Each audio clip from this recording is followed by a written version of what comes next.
Ok, pessoal, chegamos a João, capítulo 21, Jesus e o envio, né? Já começamos esse assunto na semana passada, mas agora a gente vai fechar esse livro todo da Palavra de Deus.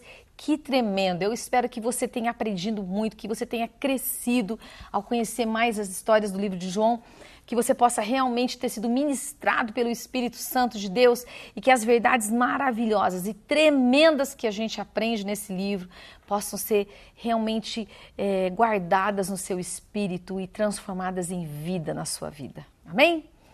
Então, nós estamos também na semana da nossa confã, né, da nossa confraternização. Você que está conosco, acompanha conosco aqui, né, da INA Londrina, você que é parte da nossa rede de células, você que é parte das nossas aliançadas, sabe que a última semana do mês a gente costuma fazer alguma coisa diferente, sempre alguma brincadeira, a gente propõe alguma coisa. Então, se você como célula quiser jogar, brincar, fazer alguma coisa diferente, fica à vontade, né? A gente já deu várias dicas durante todos esses meses aí, você pode descolar uma brincadeira nova, respeitosa, abençoadora e que realmente toda célula pode participar. Mas aí eu queria deixar uma coisa especial para você fechar esse livro, né? Então, uma coisa interessante, e eu queria chamar esse começo aqui, esse nosso quebra-gelo, de assuma a sua missão. Todos nós somos chamados para realmente servir e levar a mensagem de Cristo a toda a terra, né? Você e eu fomos chamados para isso, não é ministério de tempo integral. Isso é para todo e qualquer discípulo do Senhor Jesus. Então, eu queria que vocês escolhessem uma maneira de fazer isso como célula. E aí escolhessem uma missão para a sua célula, né? Um alvo, uma estratégia, um tempo de execução, vocês realmente delimitassem isso e pudessem, como célula, escolher uma missão para fazer como célula. Todo mundo tem essa missão geral que eu falei, e a gente tem missões específicas, missões mais diretivas. E vocês, como célula, podem conversar sobre qual é a missão dessa célula. Então, vai ser muito legal para vocês conversarem e, conversando, tirar alguma ideia, tirar realmente uma estratégia, né, para fazer alguma coisa que possa levar a mensagem do Senhor para cumprir a grande comissão do Senhor Jesus. Amém? Então, como é que você vai ministrar o amor de Deus? Essa é a grande chave e você vai escolher então alguém, uma forma, uma estratégia, uma missão para cumprir na vida de alguém, através da sua vida. Vamos lá! Então compartilha aí com o seu líder, com certeza você vai ser super abençoado e desafiado a pôr na prática aquilo que você ouviu durante todo esse livro. Bem?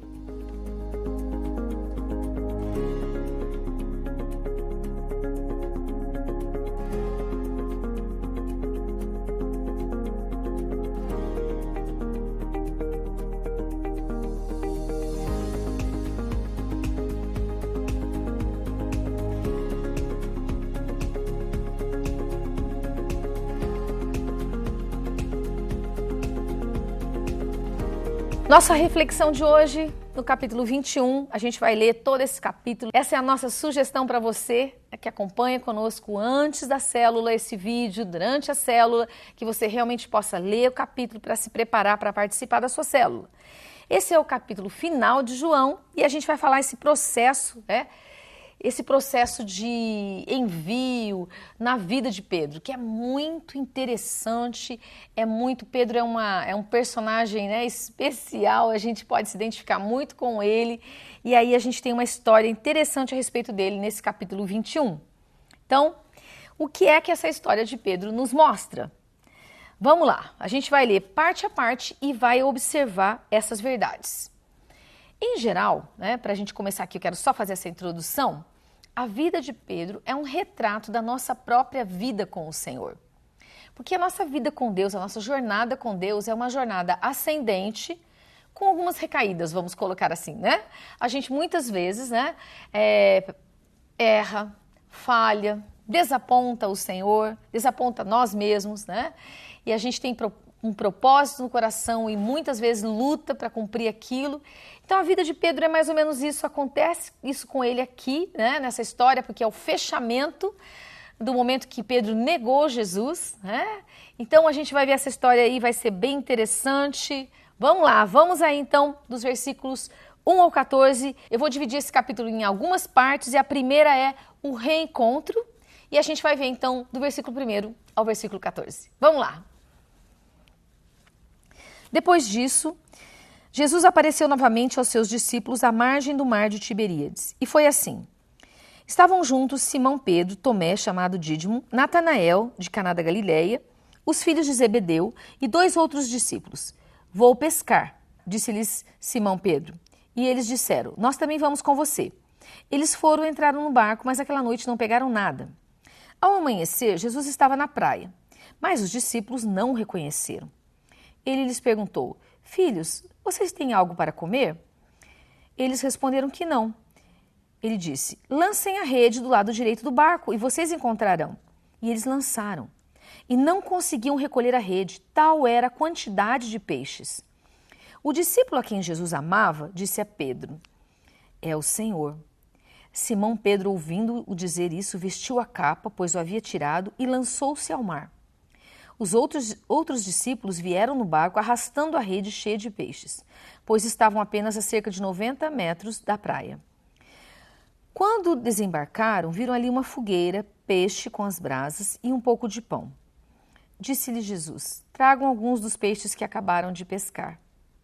Simão Pedro entrou no barco, arrastou a rede para a praia. E ela estava cheia. Tinha 153 grandes peixes. Embora houvesse tantos peixes, a rede não se rompeu. E Jesus lhes disse, venham comer. Nenhum dos discípulos tinha coragem de lhe perguntar, quem és tu? Sabiam que era o Senhor. E Jesus aproximou-se, tomou o pão e deu a eles, fazendo o mesmo com o peixe. Esta foi a terceira vez que Jesus apareceu aos seus discípulos, depois que ressuscitou dos mortos. Que interessante. Esse foi o momento do reencontro. O reencontro de Pedro, de uma forma mais íntima. Um reencontro que pudesse marcar, que pudesse dar uma virada na história desse discípulo. Eu acredito que voltar ao mar da Galileia e voltar a pescar estava relacionado com, de alguma forma, os discípulos voltarem a fazer aquilo que eles estavam fazendo antes mesmo de encontrarem o Senhor. O que é que voltar na sua vida significa? Será que em alguns momentos você, na sua jornada com Deus, voltou atrás? Voltou a velhos costumes, velhos hábitos, velhas amizades, velhas situações que você tinha vencido, que você tinha deixado para trás. Será que isso aconteceu com você? Será que voltar a pescar significa isso? Compartilha com a gente.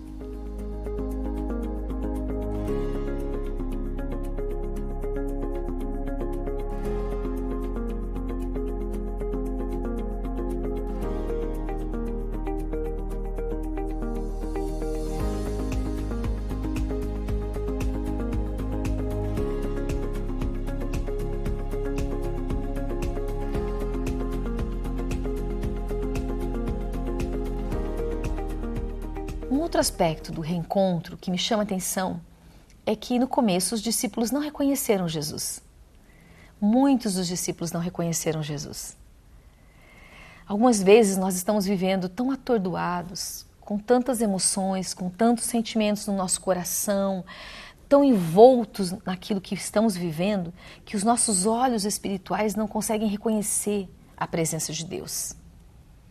Será que existiram vezes na sua vida que você demorou para perceber que Deus estava falando com você? E que Ele estava ali? Quer compartilhar com a gente uma dessas vezes?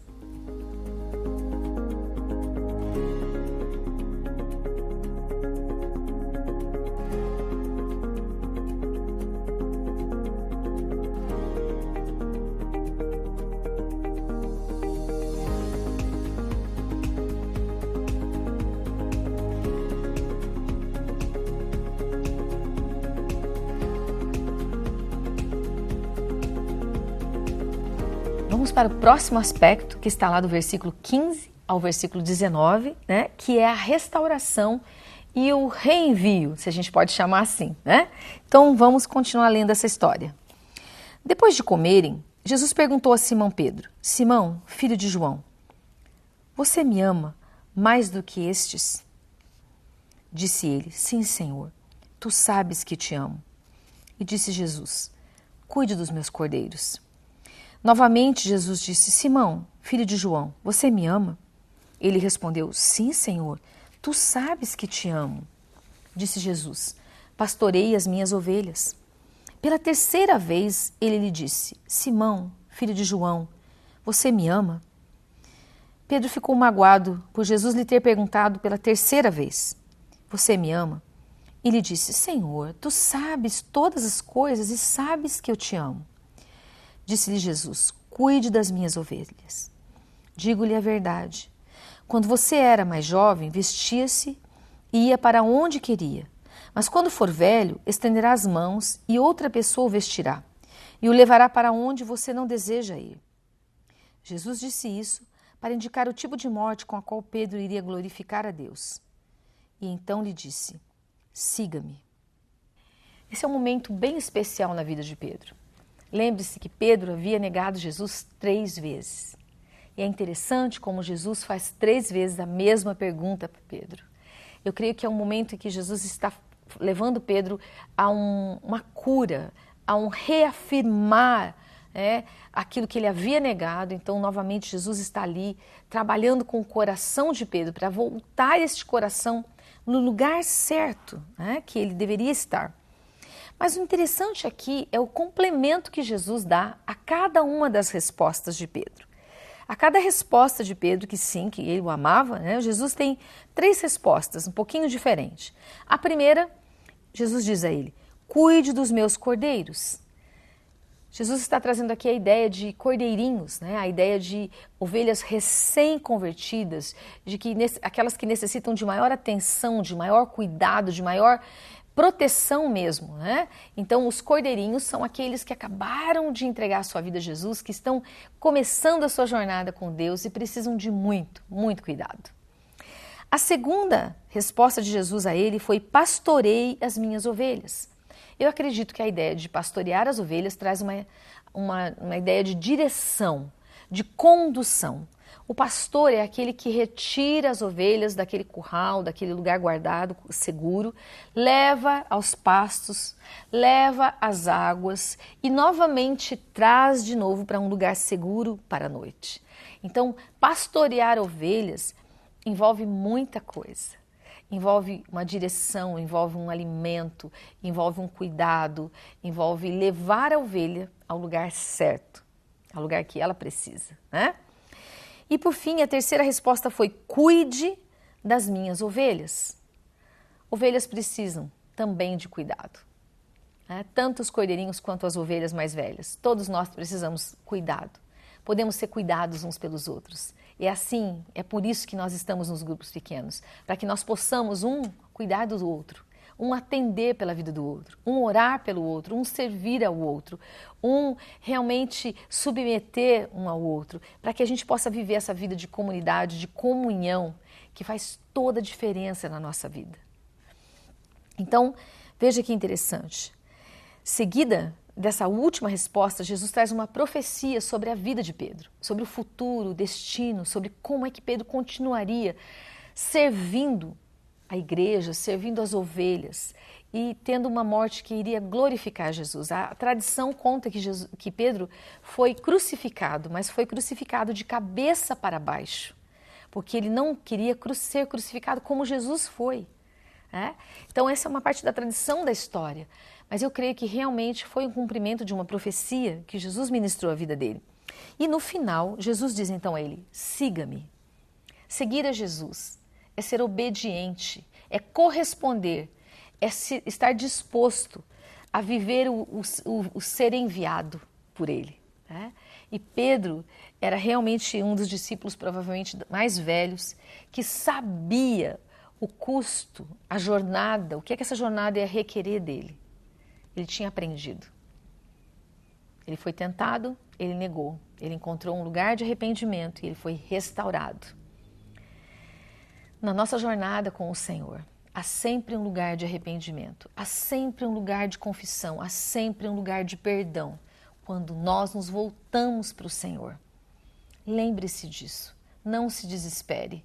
Quando você cair, quando você pecar, quando você errar, volte ao Senhor. Volte ao lugar de arrependimento. Deixe o Espírito Santo confrontar a sua vida, confrontar a sua história, confrontar o seu passado, confrontar os seus erros. Deixe Deus usar pessoas na sua vida. Deixe o Espírito Santo usar a palavra dele na sua vida.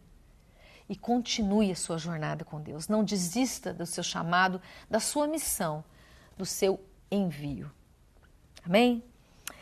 Então, quero deixar com você aqui, né? Qual foi a sua experiência mais forte em que você sentiu essa cura de Deus na sua história? Porque o perdão de Deus chegou ao seu coração, você foi restaurado e você pôde continuar a sua jornada. Será que Deus usou alguém na sua vida para isso? Vamos compartilhar.